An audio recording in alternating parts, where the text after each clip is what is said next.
இந்த ஆள் இருக்காரு பாத்தீங்களா, இவரெல்லாம் மனுஷனா இல்ல நாயான்னு தெரியல. ஏன்னா வாயை திறந்தா அந்த மாதிரி வார்த்தைகள் தான் வருது. இப்ப ரீசெண்டா பெண்களை பத்தி விபச்சாரிகள் அப்படின்னு ஓபன் ஸ்டேட்மெண்டா மீடியால கொடுக்கறாரு.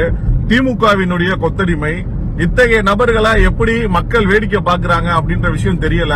ஆனா கண்டிப்பா மக்கள் முடிவு பண்ணிருவாங்க. இந்த எலெக்ஷன் டைம்ல இப்படி பெண்கள் மீதான இத்தகைய வார்த்தையை பயன்படுத்துவதற்கு எல்லாருக்கும் ஒரு அச்சம் வேண்டும். ஆனால் அந்த அச்சம் இங்க இருக்க மாட்டேங்குது. இதுக்கு முழுக்க முழுக்க பின்னாடி இருக்கிறது பாத்தீங்கன்னா திமுக மட்டும்தான். சோ இன்னைக்கு தொடர்ந்து அன்னைக்கெல்லாம் ஒருத்தர் என்னன்னா மேடையில என்ன சொல்றேன், ரெட்லைட் ஏரியாவுக்கு போ அப்படின்றான். இன்னொருத்தர் என்ன சொல்றேன், பனையூருக்கு போன்றான். இன்னொருத்தர் இப்ப என்ன விபச்சாரின்றான். இப்படி பெண்கள் மீது தொடர்ந்து வன்முறை தாக்குதல்ல ஈடுபடக்கூடிய இத்தகைய நபர்களை ஒரு நாளும் ஒருபொழுதும் மக்கள் மறந்துவிடக் கூடாது.